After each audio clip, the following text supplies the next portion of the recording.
कई साल पहले एक छोटे से काजू नगर नाम के गांव में एक राहुल और प्रीत नाम के पति और पत्नी रहते थे। उनकी दो प्यारी प्यारी बेटियां थीं।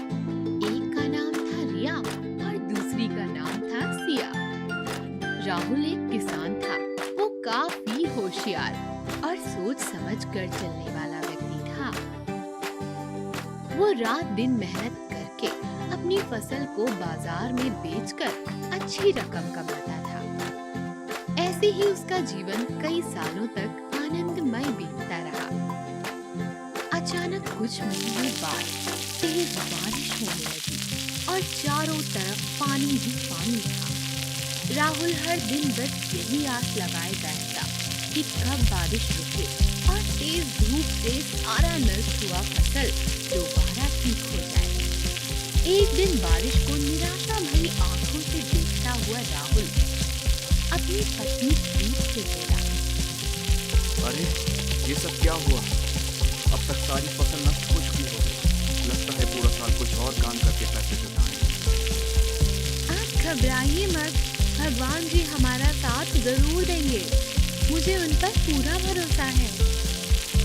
प्रीत ये सब सोचकर खाना बनाने रसोई में चली जाती है।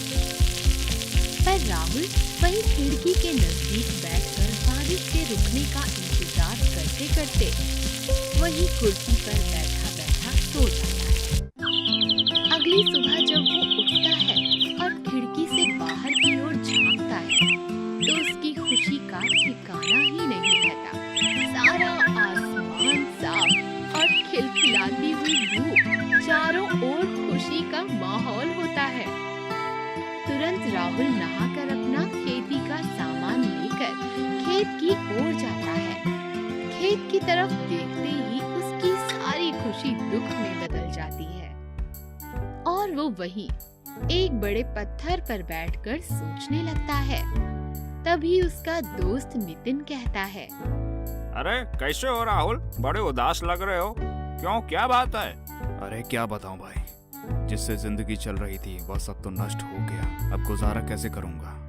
अब तुम मुझे कुछ काम दिलवा सकते हो तो मेहरबानी होगी भाई। तुम चिंता मत करो, मेरे भाई की दुकान में एक देखरेख करने वाले की जरूरत है। चलो मैं तुम्हें उनसे मिलवाता हूँ। नितिन अपने बड़े भाई के पास राहुल को ले जाता है। रास्ते में जाते जाते उनको नदी किनारे कुछ बच्चे दिखते हैं जो एक छोटे से कछुए को नदी से बाहर निकालकर उसे तंग करते हैं। तभी राहुल वहां जा उनको समझाता है, क्या कर रहे हो तुम सब? इस तरह किसी भी बेजुबान प्राणी को तंग करना बुरी बात है। राहुल की ये बात सुनकर सभी बच्चे बिना कुछ बोले चले जाते हैं और राहुल उस कछुए को नदी में छोड़ देता है। जैसे ही कछुआ नदी में जाता है वो महालक्ष्मी का रूप ले लेता है। ये सब देखकर राहुल और नितिन हक्के बक्के रह जाते हैं। तभी देवी माँ कहती है, पुत्र आपका बहुत बहुत धन्यवाद। कई दिनों की तेज बारिश के चलते नदी का सारा पानी किनारों के बाहर जा पहुंचा, जिससे मैं भी बहाव के साथ यहाँ तक बह गई। आपने मेरी जान बचाई। मैं आप दोनों की एक एक इच्छा पूरी करूंगी। तभी नितिन चिल्लाया और अपनी इच्छा कहने लगा, मैं चाहता हूँ कि मेरा पूरा खेत सोने का बन जाए। तथास्तु नितिन, तुम्हारी इच्छा जरूर पूरी होगी। अरे राहुल, तुम इतनी गहरी सोच में क्यों पड़ गए? तुम्हारी क्या इच्छा है, मांग लो। राहुल काफी सोच समझकर देवी से कहता है, माँ, मेरे खेत में अधिक पानी की वजह से साल भर की फसल बर्बाद हो गई। इसलिए मैं चाहता हूँ कि मेरे खेत की फसलों में सोना उगे।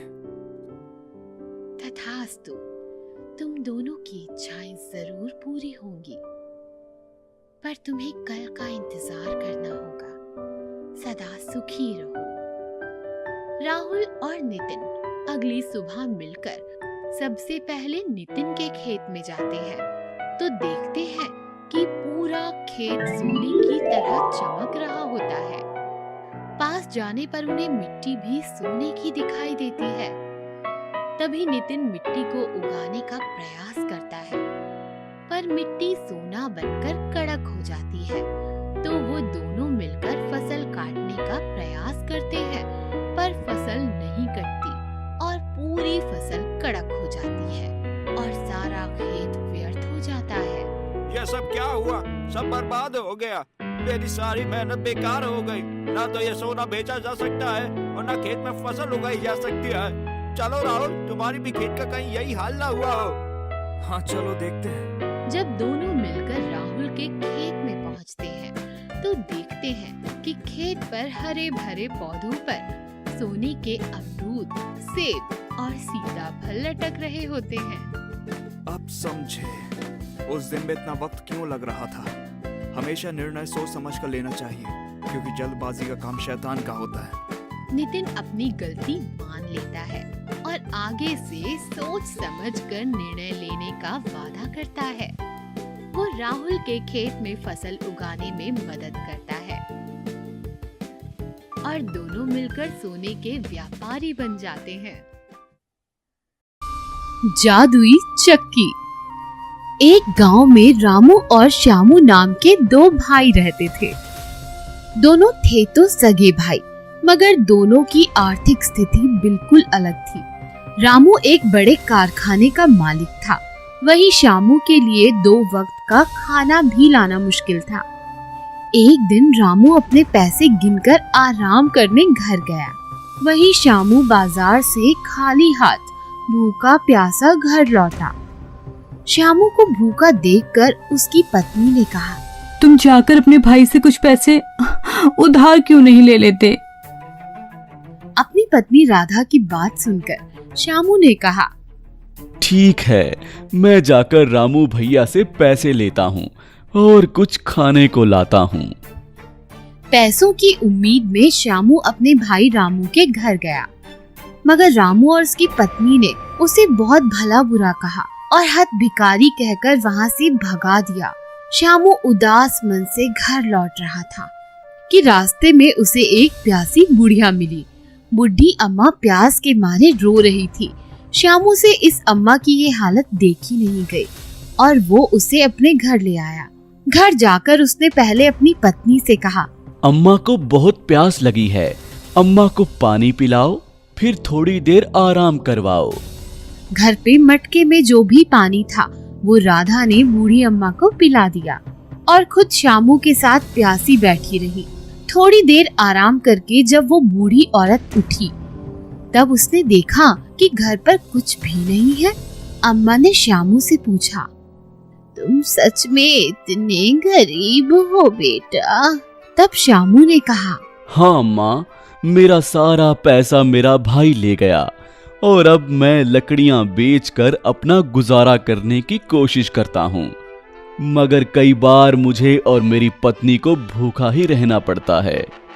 बूढ़ी अम्मा ने जब ये बात सुनी तो उन्हें बहुत बुरा लगा और उन्होंने अपनी गठरी में से एक चक्की निकालकर श्यामू को दे दी।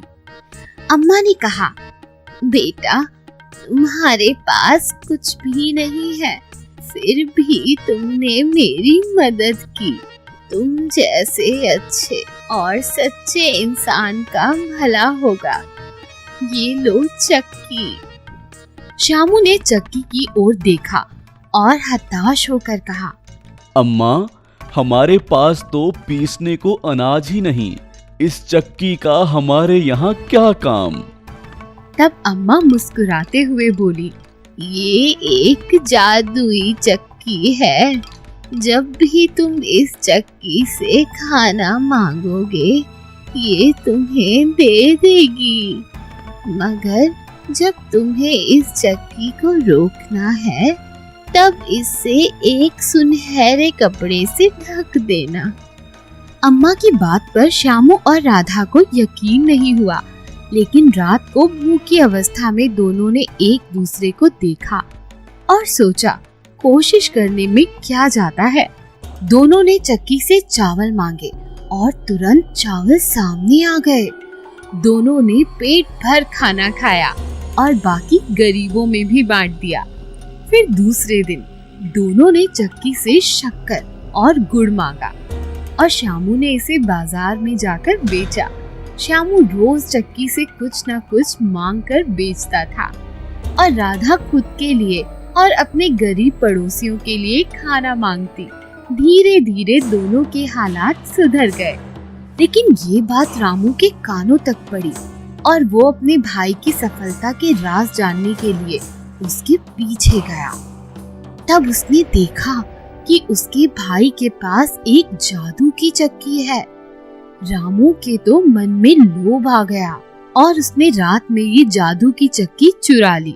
घर जाकर उसने सोचा कि क्यों ना मैं भी अपने भाई की तरह शक्कर मांगू। रामू ने जैसे ही चक्की से शक्कर मांगी, चक्की से शक्कर निकलने लगी।